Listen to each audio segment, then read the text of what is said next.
Do you remember MindsEye? Because I do. About a year ago, this game dropped, and it was a technical mess. A month or two before the launch, it was randomly marketed heavily out of nowhere.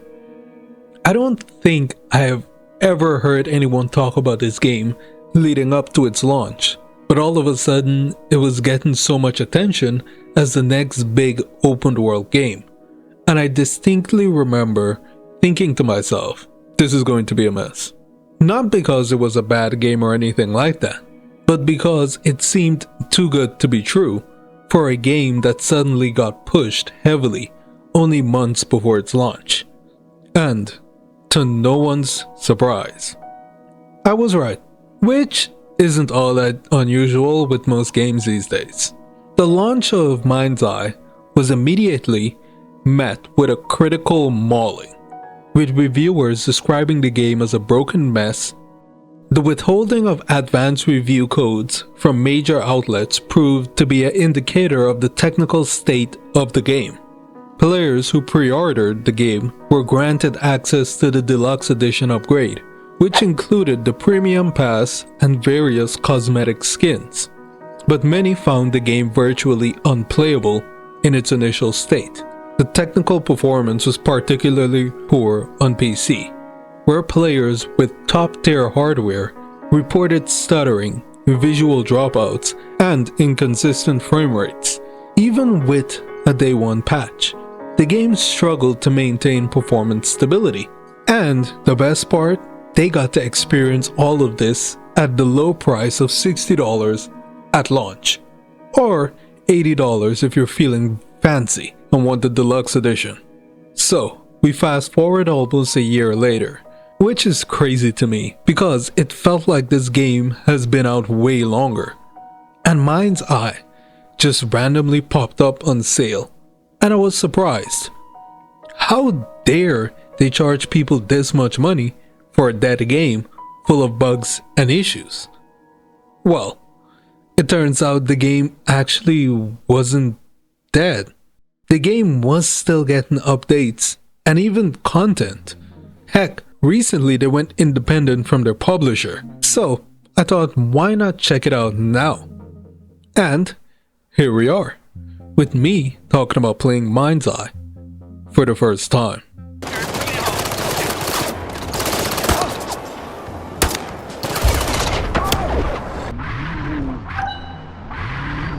Navigate to factory.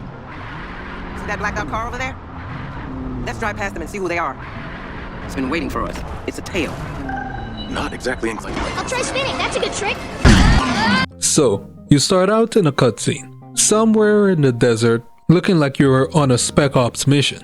Something goes wrong, and we skip ahead a few years later, and you meet up with Sebastian, a friend who gives you a place to stay and a job in Red Rock City, a place where AI has been heavily integrated into the society.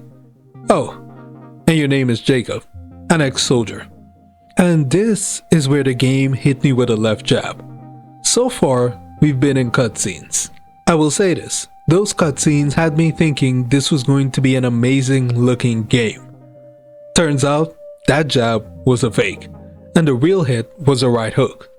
The cutscenes looked so damn good, with its state-of-the-art lighting and physics, so when you actually get into the gameplay, there's a difference between the cinematic brilliance and the actual game.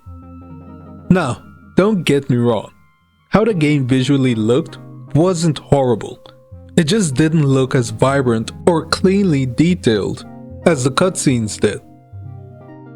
Okay, so after that right hook, my eyes have adjusted to the bland color of the world, and you make your way to your new job with Sebastian at Silver Corp, the leading company in AI tech advancement. Your role is a security guard, and you do some odd jobs around the company. Light work. Then, a few hours later, you're asked to stop the theft of company equipment, which somehow leads to you fighting a mercenary group.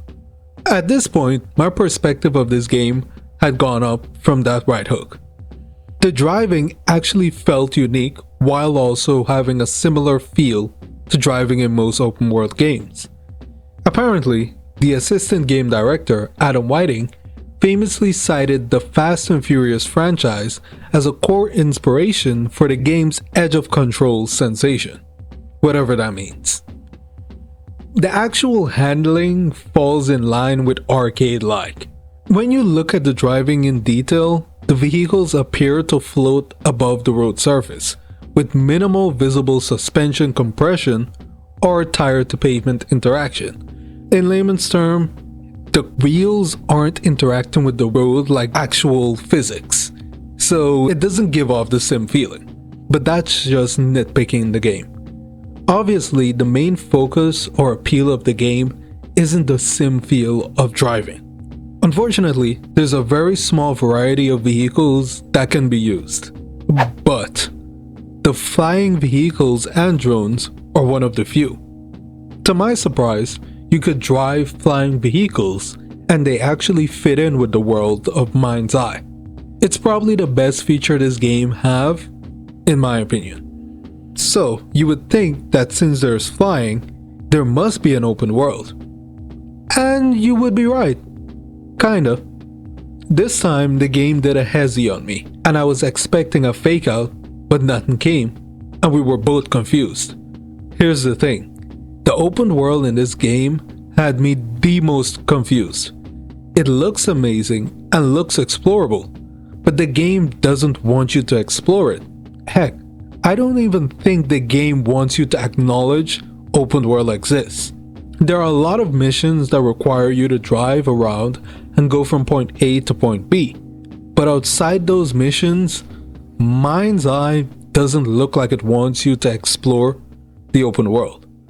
First off, there is no map, and then there's no incentive to explore, which is fine, because if you want to explore, then explore, but the lack of a map is the real crime here. I don't understand how something like this can happen, and I don't believe it was an error, because it's too big of a deal.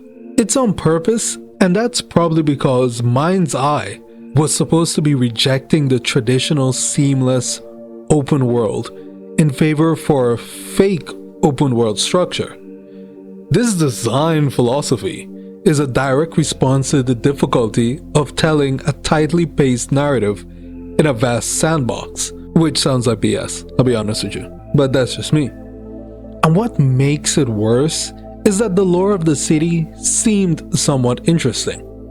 The atmosphere of MindsEye is heavily defined by its themes of surveillance and corporate control, and Red Rock represents that as a city, where the boundaries between corporate governance and public utility have entirely dissolved. Modeled after Las Vegas, it is a city where the traditional economy of gambling and tourism has been forcibly suppressed by high-tech corporate infrastructure. Large corporations have relocated to Red Rock to exploit legal loopholes and hide their more controversial experiments. This has resulted in an environment where the former neon glory of Las Vegas is being systematically replaced by clinical windowless architecture of data centers and automated manufacturing plants. The remaining casinos have been largely shut down, their shells now serving as either corporate safehouses or decaying monuments to an obsolete economy. And that sounds amazing, but unfortunately, the open world is very bare bones, and it's just used to facilitate the main storyline. I'm just disappointed by the lack of use of the open world. Now, the combat is kind of a mixed bag for me. It isn't the best, but you can work with it. I would say it's similar to the Division games, where you have your cover shooting and your abilities like controlling a drone to stun enemies or hack robots. But my biggest criticism of the drone is that you have to manually use its abilities. There's no automatic feature that it contributes in combat, which can lead to a clunky combat flow as you have to navigate the button's prompts while under fire. Well, that took a long detour, so back to the story. So we get more details about the first cutscene and what happened between then and moving to Red Rock City. It turns out at the beginning of the game, you were in contact with the Kin ruins and the Kin orb, which altered Jacob's DNA, making him part Kin and the carrier for a virus that is affecting the city's machines. This revelation complicates a player's relationship with the world. Jacob is no longer just a soldier haunted by memories, but a potential catalyst for the end of humanity. And there's a lot of stuff that happens here, but I'll be transparent. The story is pretty surface level, so I kinda just blow past it. And there's a lot of interesting casts, but the game does a poor job of getting players to make a connection with these characters. And eventually, the story just boils down to Jacob sacrificing himself to close the portal, which I sadly didn't get to experience because every time I tried to jump into the portal, the game would crash. So yeah, that's my experience of that. Either way, usually I would say that a game was purely executed but had good ideas. But for me, MindsEye is a game that was executed well, but everything else was the bare minimum, from the world building, gameplay, and story. For a first game by the developers, I respect what they did, especially since they are still working on the game. For a game like this that didn't do amazing but just did enough, it would be easy for them to abandon the game and cut their losses. But recently, Build a Rock Bar dropped new content after breaking off from their publisher as an attempt to relaunch MindsEye. They even permanently cut the price down and released an expansion called Blacklisted, which introduced a new protagonist, Julia Black, an assassin for the Meridian Agency. The expansion was an attempt to pivot the gameplay towards the Hitman style that some people expected from the IOI partnership. Unlike the linear action of Jacob's campaign, Julia's mission offers slightly more open-ended objectives, such as choosing between different methods to eliminate the target. However, the reality of this expansion is that it's built on the same flawed engine of MindsEye. Stealth remained binary, and the open-ended nature is limited to small pockets of gameplay separated by more linear drive-in sections. And also, it's just a copy of the Hitman games, but poorer, let's be real. Maybe I should do a video on those games. I don't know. At the end of the day, MindsEye isn't the worst game I've played, but it might be one of the most confusing ones. Because it feels like a game that almost knew what it wanted to be, but never fully committed to it. But what do you think? Let me know down in the comments, and please be sure to like and subscribe. See you in the next one.